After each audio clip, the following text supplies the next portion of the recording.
A matchup to determine the baddest man on the planet. The UFC heavyweight title is on the line.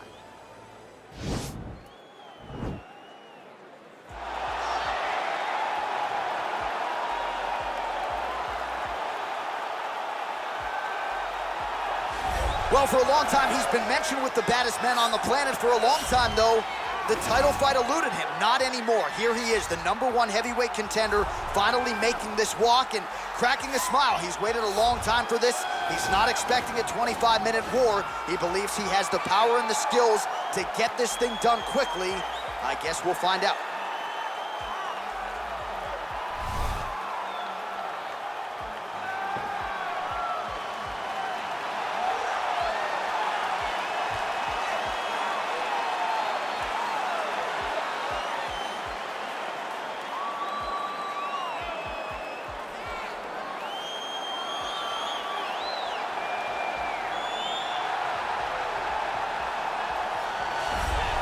All right, so here he is making his way to the octagon for another heavyweight title defense. This has been the baddest man on the planet now for several years, and he has taken on all comers more often than not, leaving them twitching on the canvas, knockout power for days. The question is tonight, with a challenge like this, can he walk out the way he came in as the undisputed UFC heavyweight champion of the world?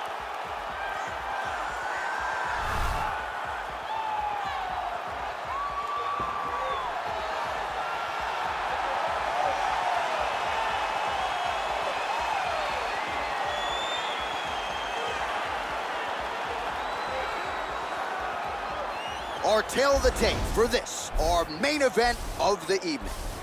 4 years apart, with some differences in height, but big differences in reach. Here's Buffer. Ladies and gentlemen, this is the main event of the evening. When the action begins, our referee in charge of the octagon, Dan Mergliata. And now, this is the moment UFC fans around the world have been waiting for. Live from the sold-out Toyota Center in Houston, Texas.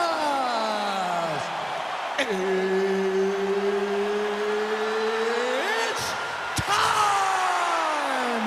5 rounds for the undisputed UFC Heavyweight Championship of the world. Introducing first, fighting out of the blue corner. This man is a boxer, making his professional debut here tonight. He stands 6 feet 7 inches tall, weighing in at 237 pounds. Fighting out of London, England, presenting the challenger, Anthony Joshua. And now, introducing the champion, fighting out of the red corner. This man is a mixed martial artist, holding a professional record of 12 wins, no losses. He stands 6 feet 2 inches tall, weighing in at 185 pounds. Fighting out of Stockholm, Sweden. Ladies and gentlemen, presenting the reigning, defending, undisputed UFC heavyweight champion of the world. Protect yourself at all times. Next one you see, touch gloves. Chimaev.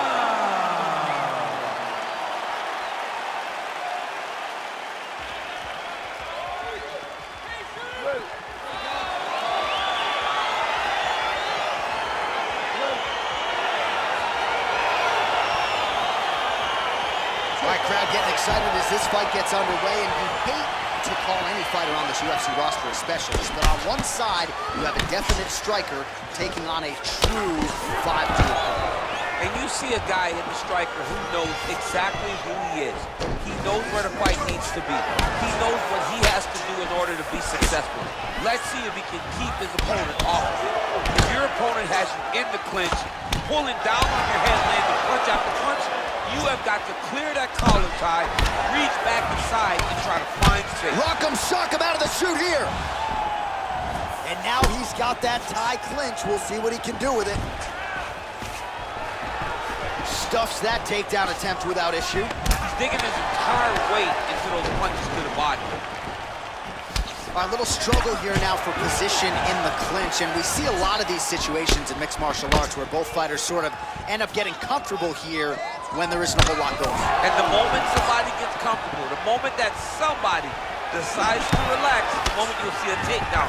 Or somebody, what a takedown. Man, he has a great double leg. My goodness, he has a great double leg. Oh, nice job by him there to move into half guard. Not much resistance from the bottom fighter. He's just too good in this position. Look for ground and pound immediately. Now he's gonna attack a triangle choke here.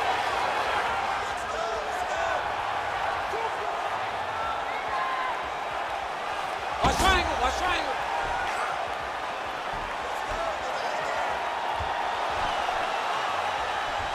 There he is, he's moving to the finishing position.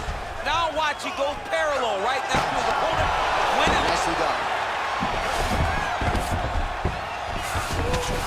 Strong bottom work here, staying busy. Pretty good ground and pound by him here. He told us on Thursday he needed to be more effective in these situations. Certainly effective tonight. Many people have gone away from this style of fighting. This man has embraced it, and you are seeing why he's one of the best that we've seen do it in a long time. All right, closed guard now. You got to be careful, though. He's got a lot of submissions off his back. Well, he's staying pretty effective here, fighting off of his back. Nice strike landed there by the bottom. By Josh.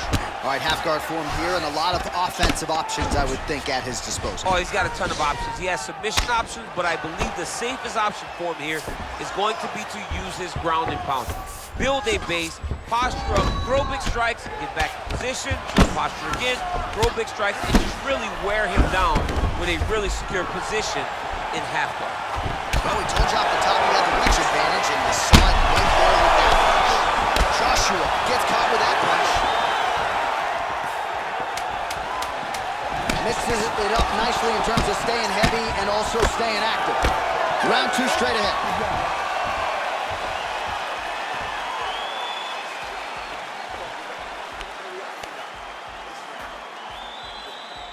All right, DC, let's look at some of the highlights from the last round. Lot for the replay guys to choose from. Yeah, man, these guys stood on a quarter in the middle of the octagon. Take one to give one. Over and over, each guy landed, and they both landed very well over the course of that first round. Okay, ready? Round two. You ready? Let's go, fight. Slips that left hand. The right hand just misses. Man, striking class is in session. Beautiful punch there. Great job landing. And potentially a critical takedown here. All right, so inside the open guard of his opponent. You gotta be careful playing around for too long here on the ground with this guy. All right, he's trying to control posture here. Now trying to hip escape. He's just trying to move out of this position off the bottom. All right, he continues to bully his opponent here, really manhandling him on the ground. Back mount now.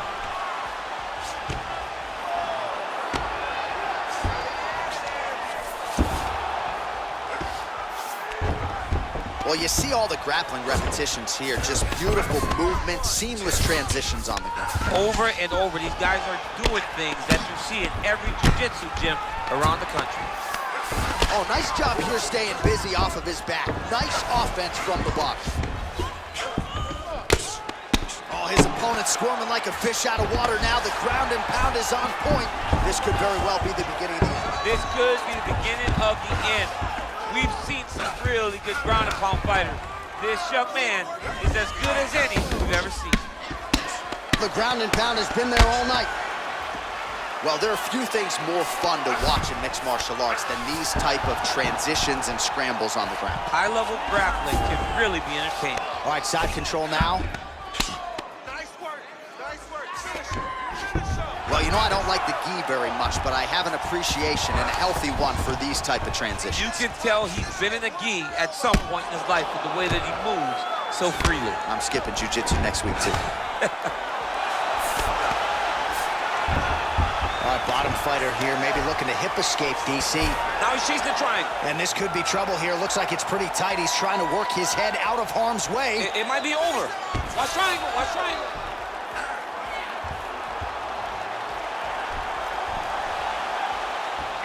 Push the arm to the side, get his head against the mat. Now watch, as he goes to the finish, watch his Chest, go to the... Getting tighter.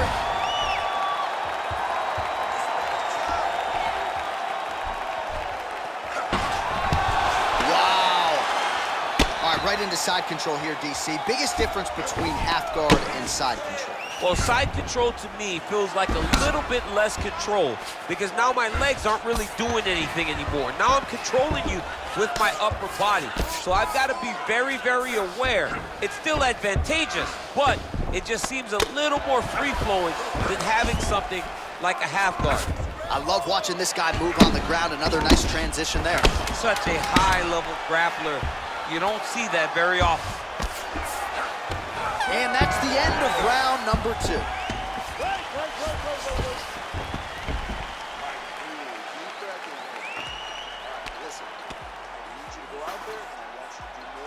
All right, a lot of tremendous striking action in that last round, DC. I know you don't have a telestrator, but take us through the replay. I mean, I would love to have my telestrator right now.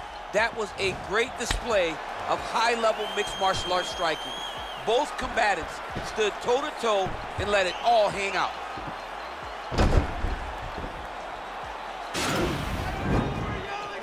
Are you ready? You ready? All right, here we go with this 3rd round of this championship fight.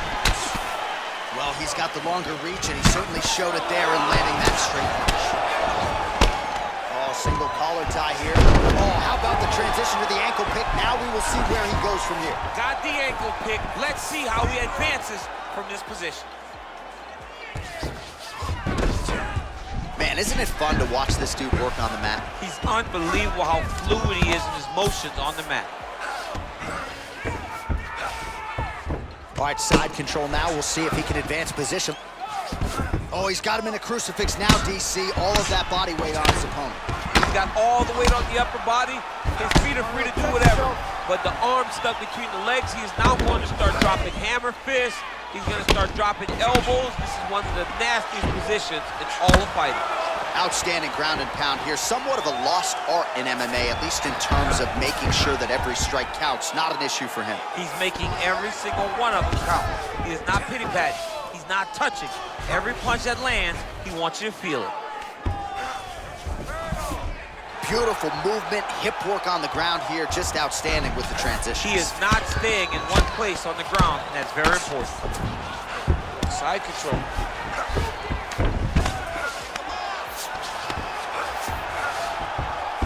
We have just reached the midway point of the fight. Oh, all right, he's got the full mount now, DC, and he has proven to be a hard guy to buck off from this position. Oh, because he's so heavy. He keeps his weight down. He really does grind on you with his bottom half. He doesn't do anything with his arms. His arms are free to punch. He's collecting you with his hips and his legs, making you make a determination as to whether or not you want to get ground and pounded into the mat, or if you're going to give your back up, where he will then start to chase choke. A lot of energy expenditure defensively if you are the bottom fighter in this equation. Man, how fun is this to watch as he continues to dole out damage with the ground and pound? Take it back to the days of guys like Mark Coleman, just beating people up in the ground and pound. This guy is a throwback fighter, and he's very fun to watch. Yeah, the Godfather would be proud. Oh, nice work from the bottom. Tags him with the punch. All right, north-south position now. I mean, he's walking the arm over. Oh, nice. Excuse me? Windshield choke. A windshield choke. He took the arm with him. You usually see this in grappling competitions with the gi, John. A lot of downward pressure here, DC.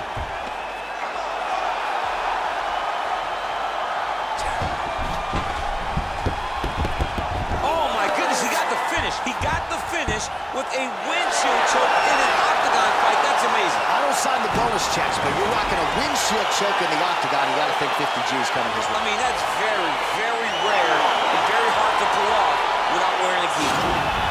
Well, that's a wild round and a wild sequence there on the ground, DC. Talk us through it. He's such a phenomenal grappler. I don't understand how people don't know that this guy wants to submit you. He is the best grappler, best submission specialist we've seen in a long time.